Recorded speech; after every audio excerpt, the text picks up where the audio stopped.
아담의 타락 이후 인간은 점점 더 부패해졌습니다. 나중에는 사람의 죄악이 온 세상에 가득했습니다. 하나님은 인간을 사랑하셨지만 인간은 끊임없이 하나님을 거역했습니다. 하나님께서 그 악한 사람들 가운데 한 사람을 택하셨습니다. 갈대아 우르에 살고 있던 아브람입니다. 우르는 메소포타미아의 유브라데 강변에 위치한 아주 풍요로운 도시였습니다. 우르는 본래 수메르의 수도였으나 갈대아인들이 바벨론으로 들어온 이후에 갈대아인의 우르라 불리게 되었습니다.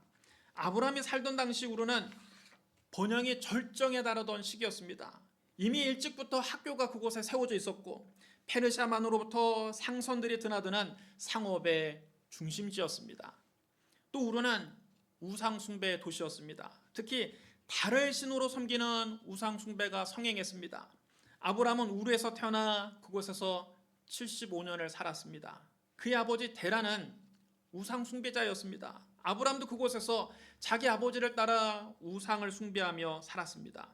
그런데 아브람 나이 75세에 하나님께서 그를 부르셨습니다. 너는 너희 고향과 친척과 아버지의 집을 떠나 내가 너에게 보여줄 땅으로 가라. 내가 너로 큰 민족을 이루고 너에게 복을 주어 네 이름을 장대하게 하리니 너는 복이 될지라. 너를 축복하는 자에게는 내가 복을 내리고 너를 저주하는 자에게는 내가 저주하리니 땅의 모든 족속이 너로 말미암아 복을 얻을 것이라. 75세나 된 노인이 한평생을 살던 자기 고향을 떠나서 낯선 땅으로 이민을 간다는 것은 엄청난 모험입니다. 하지만 아브라함은 하나님의 부르심에 순종해서 부유한 도시 우르를 떠났습니다. 하나님 말씀이 이해가 돼서 떠난 것이 아닙니다. 다 납득이 돼서 떠난 것이 아닙니다. 어디로 갈지 알고서 떠난 것도 아닙니다. 어디로 갈지 조차 알지 못했지만 하나님이 이 우상의 도시를 떠나라고 하시니까 그냥 순종한 것입니다. 히브리서 11장 8절에 이렇게 기록되어 있습니다. 믿음으로 아브라함은 부르심을 받았을 때에 순종하여 장래 유업으로 받을 땅으로 나아갈 때 갈 바를 알지 못하고 나아갔으며. 알고 순종하는 데는 여러분 믿음이 필요 없습니다. 모르지만 순종하려고 할 때 우리 마음속에 믿음이 필요한 것입니다. 당시 사람들은 모두 다 하나님을 잘 믿지 않았는데 오직 아브람만 하나님의 약속을 믿은 겁니다. 내가 너로 큰 민족을 이루게 하겠다. 아브람에게 이 약속은 사실 꿈 같은 얘기입니다. 아브람이 하나님께 부르심을 받을 때 나이가 이미 75세였습니다. 그의 아내 사레의 나이는 65세였습니다. 그런데 이 부부에게는 그때까지 자녀가 한 명도 없었습니다.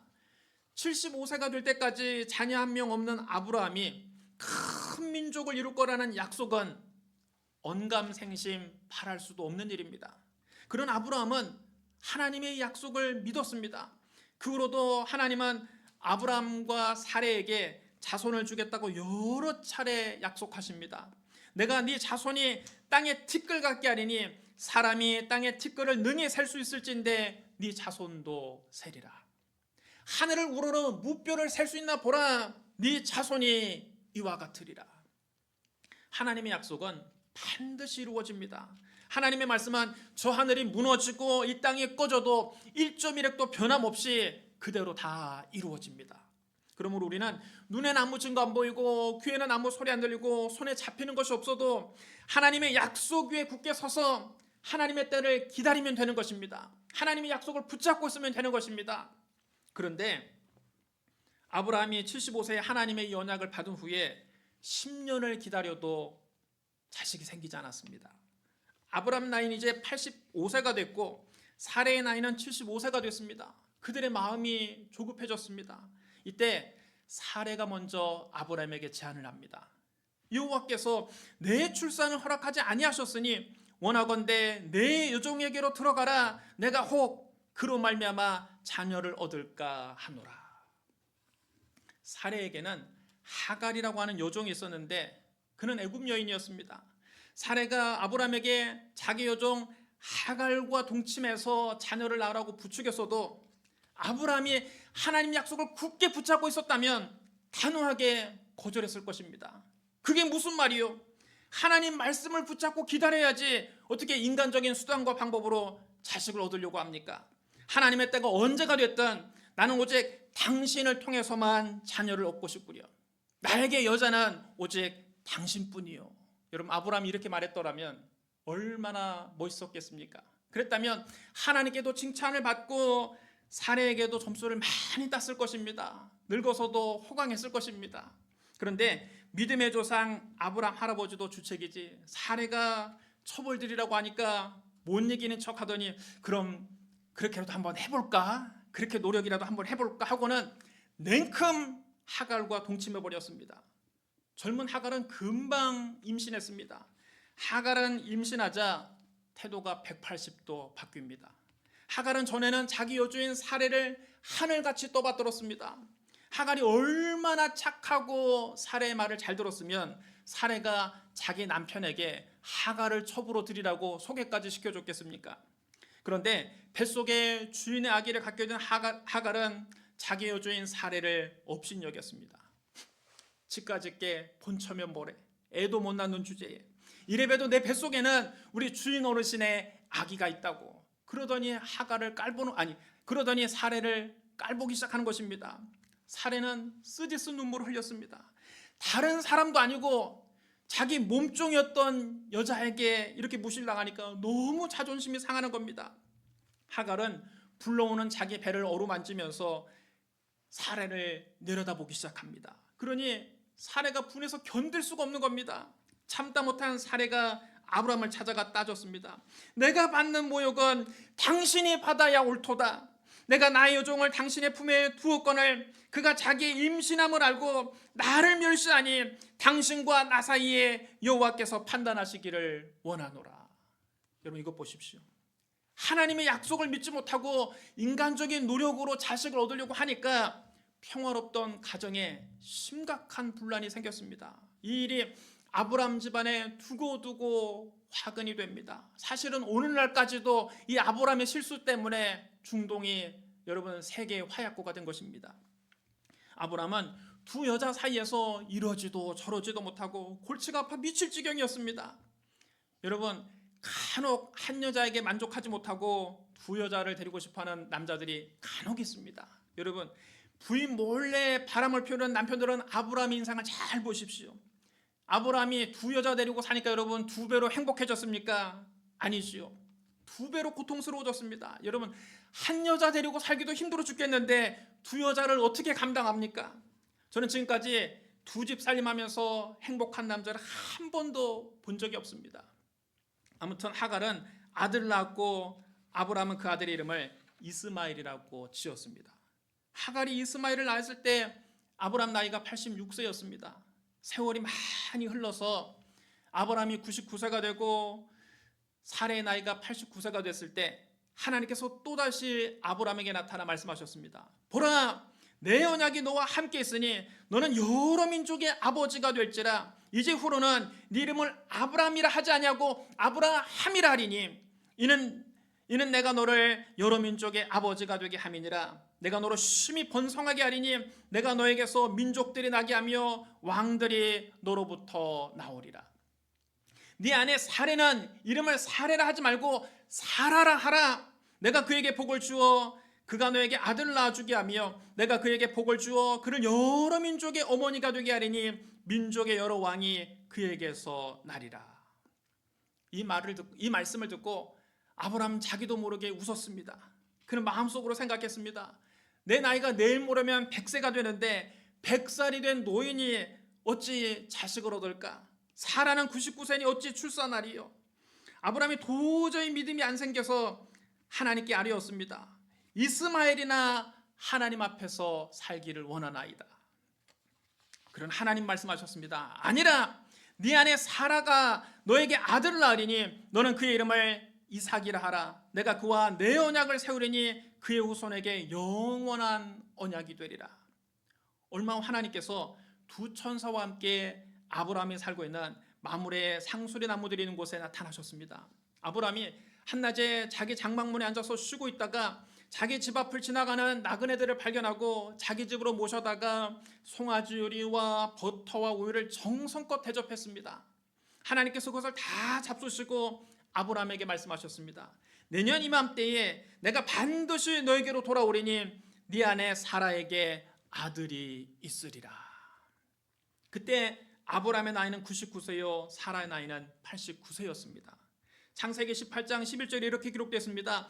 아브라함과 사라는 나이가 많아 늙었고 사라에게는 여성의 생리가 끊어졌는지라. 여러분, 일부러 하나님이 이렇게 기록해 놓으신 것입니다. 여러분, 폐경한 여성의 자녀를 낳는다는 건 의학적으로는 불가능한 일입니다. 상식적으로 말이 안 되는 말입니다.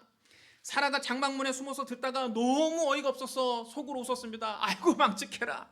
내가 노쇠하였고 내 주인도 늙었으니 내게 무슨 즐거움이 있으리요.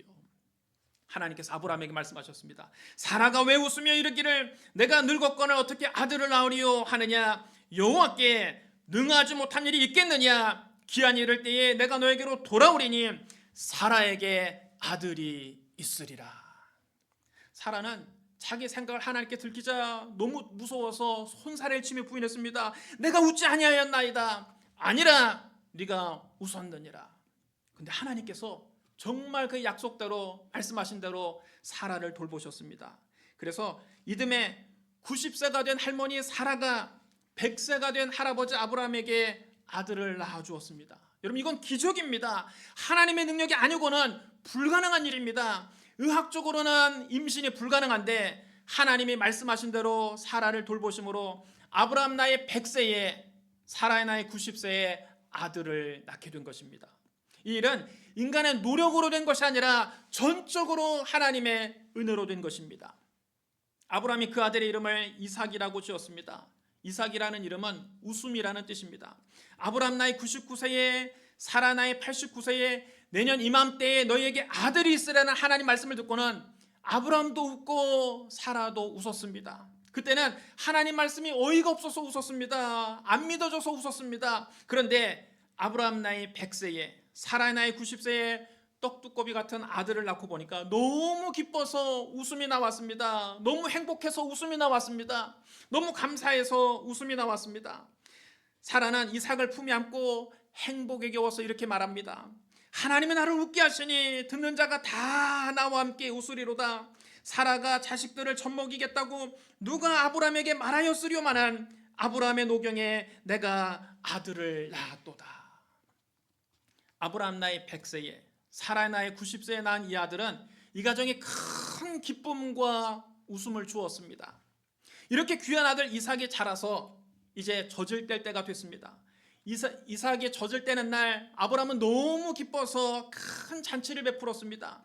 그런데 사라가 보니까 저 구석에서 이스마엘이 어린 이삭을 놀리고 때리고 꼬집고 괴롭히고 있었습니다. 여러분, 이스마엘 입장에서는 이 이삭이 얼마나 믿겠습니까? 이삭이 태어나기 전까지는 이스마엘이 이 집안의 유일한 희망이었습니다. 이스마엘은 그때까지 아버지 아브라함의 사랑을 독차지하고 온 식구들의 귀여움을 독차지했습니다. 하지만 이삭이 태어나자마자 이스마엘은 하루아침에 찬밥 신세가 됐습니다.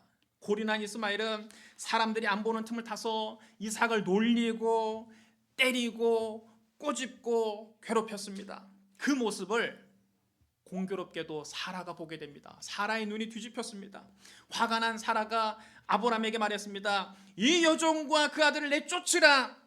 이 여종의 아들은 내 아들 이삭과 함께 기업을 얻지 못하리라. 아브라함이 이 일로 큰 근심을 하게 되었습니다. 왜냐하면 이스마엘도 자기 아들이기 때문입니다. 사라에게는 이스마엘이 별로 그렇게 탐탁지 않겠지만 아브라함 입장에서는 이스마엘도 자기 아들입니다. 아브라함이 이 문제로 괴로워할 때 하나님께서 아브라함에게 말씀하셨습니다. 네 아이나 네 여종으로 말미암아 근심하지 말고 사라가 너에게 이른 말을 다 들으라. 이삭에게서 나는 자라야 네 씨라 부를 것임이니라. 하나님께서 이스마엘이 아니라 이삭을 택하신 겁니다. 이스마엘은 아브라함이 인간적인 방법으로 노력해서 낳은 육신의 자녀요, 이삭은 오직 하나님의 은혜로 낳은 약속의 자녀입니다. 로마서 9장 7절로 9절에 이렇게 기록되어 있습니다. 또한 아브라함의 씨가 다 그의 자녀가 아니라 오직 이삭으로부터 난 자라야 네 씨라 불리리라 하셨으니 곧 육신의 자녀가 하나님의 자녀가 아니요 오직 약속의 자녀가 씨로 여기심을 받느니라. 약속의 말씀은 이것이니 명년 이때에 내가 이르리니 사라에게 아들이 있으리라 하심이라. 여러분 따라해 주시기 바랍니다. 오직 이삭으로부터 난 자라야 네 씨라 불리리라. 믿음의 조상 아브라함에게는 두 아들 이스마엘과 이삭이 있었지만 오직 이삭으로부터 난 자라야 약속의 자녀라는 뜻입니다. 하나님은 이스마엘이 아니라 이삭을 택하셨습니다. 이삭은 40세에 리브가와 결혼했습니다. 그런데 리브가가 한동안 임신하지 못했습니다. 이삭의 아내를 위해 하나님께 간절히 기도하자 하나님께서 그의 간구를 들어주셔서 리브가가 임신했습니다. 하나님은 우리의 기도를 들어주십니다. 그리고 우리의 간절한 부르짖음에 응답해 주십니다. 하나님 말씀하셨습니다. 너는 내게 부르짖으라. 내가 너에게 응답하겠고 네가 알지 못하는 크고 은밀한 일을 너에게 보이리라. 예수님도 말씀하셨습니다. 구하라 그러면 너에게 주실 것이요 찾으라 그러면 찾아낼 것이요 문을 두드리라 그러면 너에게 열릴 것이니 구하는 이마다 받을 것이요 찾는 이는 찾아낼 것이요 두드리는 이에게는 열릴 것이니라. 하나님은 우리의 기도를 외면하지 않으십니다. 우리가 부르짖어 기도할 때 하나님은 귀를 기울여 들으시고 응답해 주십니다. 구하는 이에게 주십니다. 찾는 이에게 찾게 하십니다. 두드리는 이에게 문을 열어주십니다. 하나님은 우리의 기도에 반드시 응답해 주십니다. 그런데 기도 응답을 받으려면 반드시 기다림의 시간이 있어야 됩니다. 이삭도 40세에 결혼해서 그의 아내가 임신하지 못함으로 하나님께 간구했는데 그 기도가 실제로 응답받은 때는 이삭이 60세가 돼서요 응답을 받은 것입니다. 여러분 이삭이 얼마나 기다린 겁니까? 무려 20년의 세월을 기다린 겁니다. 이처럼 기도 응답을 받으려면 묵묵히 참고 기다리는 시간이 반드시 있어야 합니다. 이삭이 하나님께 자녀를 달라고 기도한 지 20년 만에 마침내 리브가가 임신했는데 쌍둥이를 임신했습니다. 리브가 뱃속에 아이들이 서로 다퉜습니다. 보통 임신이 한 6개월 정도 되면 아이들이 뱃속에서 발길질하고 노는 모습을 느끼게 됩니다. 그런데 리브가의 두 아이가 뱃속에서 얼마나 심하게 다투고 싸우는지 리브가가 걷기가 힘들 지경이었습니다. 이럴 경우에는 내가 어찌할꼬? 리브가가 하나님께 나아가서 여쭈었습니다. 그래서 하나님께서 놀라운 말씀을 리브가에게 주십니다. 여러분 잘 들어보십시오. 두 국민이 네 태중에 있구나. 두 민족이 네 복중에서 나뉘리라. 이 족속이 저 족속보다 강하겠고 큰 자가 어린 자를 섬기리라. 여러분 따라해 주시기 바랍니다. 큰 자가 어린 자를 섬기리라. 이 말씀 역시 하나님의 선택을 말씀하시는 것입니다. 하나님은 큰 자가 아니라 어린 자를 선택하셨습니다. 에서가 아니라 야곱을 택하신 것입니다. 하나님은 절대 주권을 가지고 당신의 사람을 선택하십니다. 오늘 보면 로마서 9장 10절로 13절은 이 사건을 이렇게 해석합니다. 그뿐 아니라 또한 리브가가 우리 조상 이삭 한 사람으로 말미암아 임신하였는데 그 자식들이 아직 나지도 아니하고 무슨 선이나 악을 행하지도 아니한 때에 택하심을 따라 되는 하나님의 뜻이 행위로 말미암지 않고 오직 부르시는 이로 말미암아 서게 하려 하사 리브가에게 이르시되 큰 자가 어린 자를 섬기리라 하셨나니 기록된 바 내가 야곱은 사랑하고 에서는 미워하였다 하심과 같으니라. 여러분 따라해 주시기 바랍니다. 내가 야곱은 사랑하고 에서는 미워하였다.